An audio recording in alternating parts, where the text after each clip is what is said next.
Mathieu Charrier, la une de votre journal ce matin du cinéma. Il y aura bien une suite au film Tanguy. Eh oui, c'est André Dussolier qui l'a révélé hier sur Europe 1 dans Bonjour la France, l'émission de Daphné Bourki. Alors on avait laissé Tanguy, joué par Éric Berger, en Chine, amoureux, père de 2 beaux enfants, sauf qu'un beau jour, alors qu'André Dussolier et Sabine Azéma sont chez eux, Tanguy débarque. Un jour, on est tranquille avec Sabine Azéma à la maison et puis on sonne à la porte.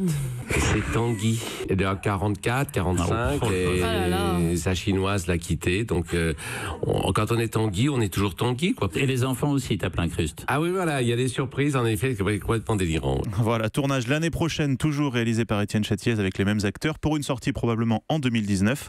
Le premier Tanguy avait attiré en 2001 4 300 000 Français dans les salles. Puisqu'on parle cinéma, vous nous donnez les chiffres des films sortis mercredi dernier. Et à dimanche soir, c'est le thriller financier d'Olivier Marchal, Carbone, qui réalise le meilleur démarrage en 5 jours avec 286 000 tickets vendus.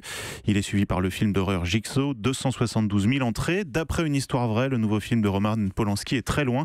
Seulement 58 000 entrées entre mercredi et dimanche. Enfin, notez qu'Épouse-moi mon pote de la bande à Fifi continue de cartonner.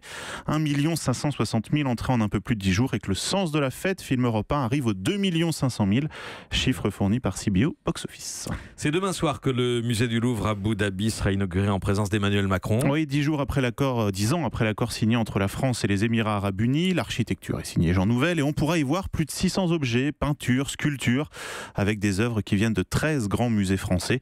Jean-Luc Martinez est le président du Louvre. Il ne s'agit pas de raconter ici l'histoire du monde comme on le fait en Europe, parce que nous ne sommes pas en Europe, mais de le faire de ce point géographique, ici au Proche-Orient, en racontant aussi l'histoire de toutes les cultures, notamment des cultures asiatiques, africaines, européennes, bien entendu, américaines, océaniennes. Voilà. Donc une histoire globale du monde qui est raconté ici. Jean-Luc Martinez au micro de l'envoyé spécial d'Europe 1 à Abu Dhabi, Diane Chenouda, le Louvre Abu Dhabi, qui espère attirer entre 500 000 et 1 million de visiteurs par an.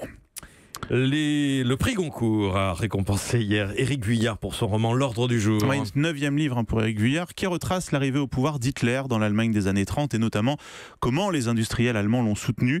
Il a donc reçu, comme le veut la tradition, un chèque de 10 €, mais le Goncourt garantit aussi en moyenne 400 000 ventes. Ah bon. Écoutez la réaction, Julie est rassurée, écoutez la réaction d'Éric Vuillard au micro de Nicolas Caro. Heureux, très, très heureux. J'imagine que ça va changer des choses, évidemment. Il y en a certaines, je le sais, et puis ce sera la vie qui me l'apprendra. Du Goncourt s'achète un appartement après. Ah oui.